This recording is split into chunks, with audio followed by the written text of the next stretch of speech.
नमस्कार, मैं GRS news के लिए गिरीश से करूँ। आज के ब्लॉग में मैं एसआईआर की भी बात करूँगा, लेकिन मुख्यतः हमारा फोकस उत्तर प्रदेश विधानसभा में एक विधायक द्वारा पूछे गए प्रश्न से मंत्री जी इतना असहज हो गए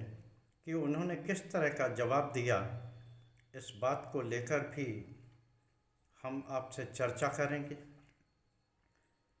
कल एसआईआर को लेकर सुप्रीम कोर्ट का क्या रुख रहा है, इस बात के लिए भी उस विषय को छूने का प्रयास करेंगे और किस प्रकार से मामले को भटकाने का प्रयास होता है, किस प्रकार खबरें मैनेज की जाती हैं, इस बारे में भी अगर समय की बात न हुई तो इस बारे में भी आपको जानकारी देने का प्रयास करेंगे। तो अपने ब्लॉग की शुरुआत में एसआईआर को लेकर ही शुरू करता हूं कि कल सुप्रीम कोर्ट में बिहार एसआईआर को लेकर सुनवाई हुई। वो एडीआर जो कि विश्लेषण करती है जनप्रतिनिधियों का कि आखिर उनके हलफनामे में कौन से जनप्रतिनिधि करोड़पति हैं, कौन बिना पढ़े लिखे हैं, किन पर क्या अपराध है,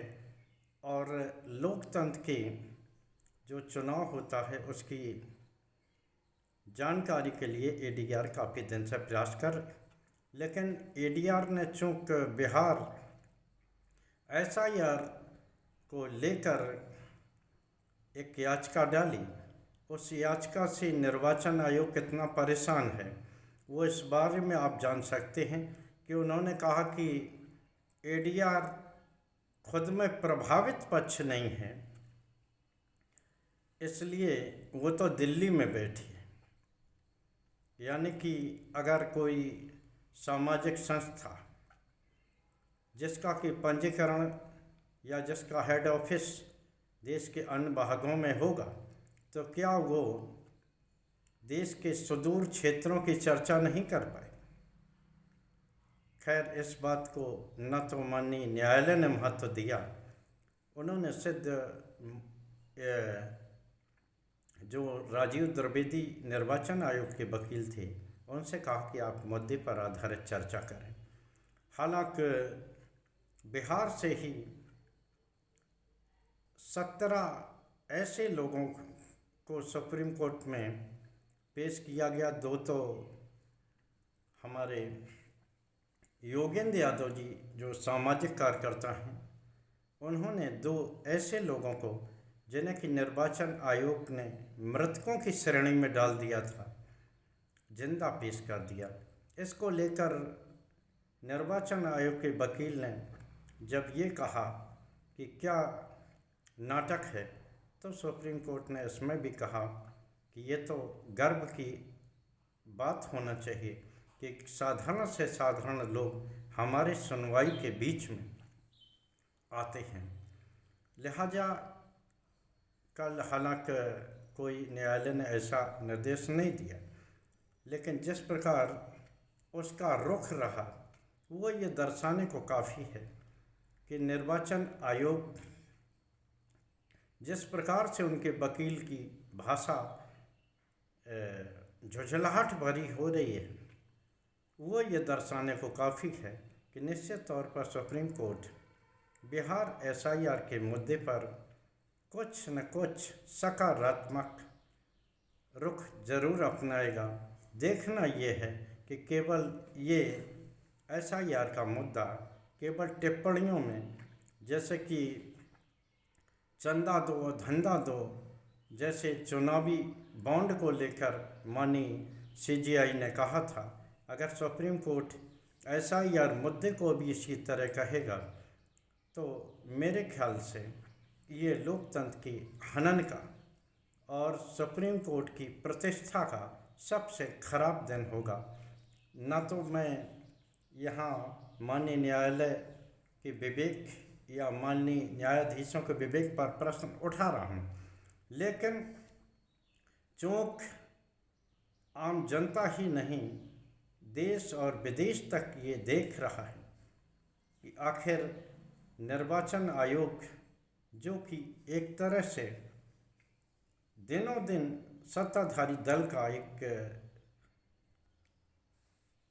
आप यो कह लीजिए, फ्रंटल संगठन जैसा काम कर रहा है, उस पर क्या माननीय न्यायालय लगाम लगाएगा। दूसरी घटना, जैसा कि मैंने आपको बताया, उत्तर प्रदेश विधानसभा का भी मानसून सत्र चला। हालांकि ये 4 दिनी सत्र है और इसका समापन शुक्रवार को हो जाए। निश्चित तौर पर इस सत्र में विधायक लोग अपने क्षेत्र की समस्याओं को रखते हैं, मंत्रियों से, सरकार को घेर कर उनसे प्रश्न पूछते हैं और जनहित के मुद्दों पर वो अपने क्षेत्र के लोगों की समस्याओं को रखकर इस विवश करते हैं सरकार को कि वो इस पर सकारात्मक रुख अपनाए। जल जीवन मिशन, जिसके तहत कि करोड़ों लोगों के घर टोंटियाँ लग गई हैं, जिसे माननीय मंत्री जी ने या सरकार ये मानती है कि हमारा इतने परसेंट 98% काम पूरा हो गया, लेकिन जब सपा विधायक उन्होंने इस मामले को लेकर सरकार को कटघरे में खड़ा किया, मंत्रालय को कटघरे में खड़ा किया और उन्होंने ये आरोप लगाया कि जो सड़कें जनप्रतिनिधियों की निधि से बनी थी या स्थानीय निकायों के वजह से बनी थी, जल जीवन मिशन के तहत बनाए गए इस काम से वो टूट फूट गई हैं और लोगों को परेशानियां हो रही हैं, क्योंकि मिशन के तहत जो पाइप लगाई गई या अन्य सामग्री लगाई गई है वो निश्चित तौर पर घटिया है, जिसके कारण जरा से प्रेशर में पाइप फटते हैं और पानी का लीकेज होता है। बिना विधानसभा अध्यक्ष के टोका टोकी के मुख्यमंत्री की उपस्थिति में मंत्री जी पसीने पसीने हुए जाते थे। मंत्री जी थे माननीय स्वतंत्र देव सिंह, जो कि पहले भारतीय जनता पार्टी के प्रदेश अध्यक्ष भी रह चुके हैं, अच्छे संगठक माने जाते हैं, लेकिन मंत्रालय का कामकाज किस तरह होता है इस संबंध में उनका जवाब सुन के आपको भी हंसी आएगी और मुझे तो खैर आश्चर्य भी हुआ कि उन्होंने माननीय सपा विधायक इरफान फैजान के सवाल पर ये कहा कि अगर विधायक जी अपनी पत्नी की कसम खा के ये बता दें कि उनके गांव में पानी नहीं आया तो वो अपना इस्तीफा दे दें। हालांकि अगर ये वैसी भाषा में कहा जाता या मनोरंजक कोई बात होती तो इस बात को हंसी में उड़ाया जा सकता था, लेकिन जिस प्रकार एक गंभीर मामले में मंत्री जी ने जो ये टिप्पणी की है, क्या विधायक केवल अपने गांव ही तक सीमित रहना चाहिए? अपनी अन्य विधानसभाओं या जिस प्रदेश से वो आता है, अगर उस तरह की वो अगर समस्या उठा रहा है, क्या उसे ये अधिकार नहीं है कि विधायक अन्य जगहों की भी मूल जनता से जुड़ी समस्याओं को उठा सके? अगर मंत्री जी का माने तो उन्हें सिर्फ अपने घर और अपने मोहल्ले की ही चिंता की करना चाहिए। जवाब में शोर शराबे के बीच विधायक जी ने भी खड़े हुए और उन्होंने कहा कि सरकार ये चयनित कर ले, आप चयनित कर लें कौन सा जिला है, और वहाँ अगर 100% काम या जो आंकड़े आप दे रहे हैं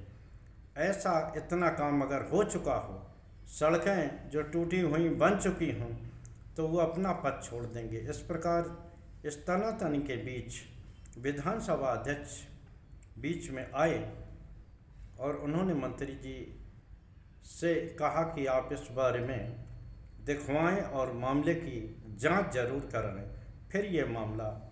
निपटा। तो मैं आपको ये बताना चाहता हूँ कि किस प्रकार से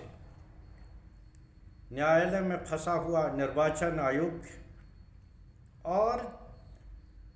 विपक्ष द्वारा घेरे जाने पर जनता के सवालों से जूझते मंत्री जी, इनकी भाषा किस प्रकार की हो रही है,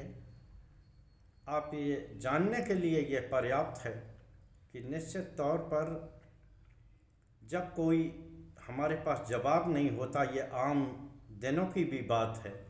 तो किस प्रकार हम खींचते हैं और कुछ की कुछ बात कहते हैं, ये इन दो उदाहरणों से अच्छी तरह समझा जा सकता है।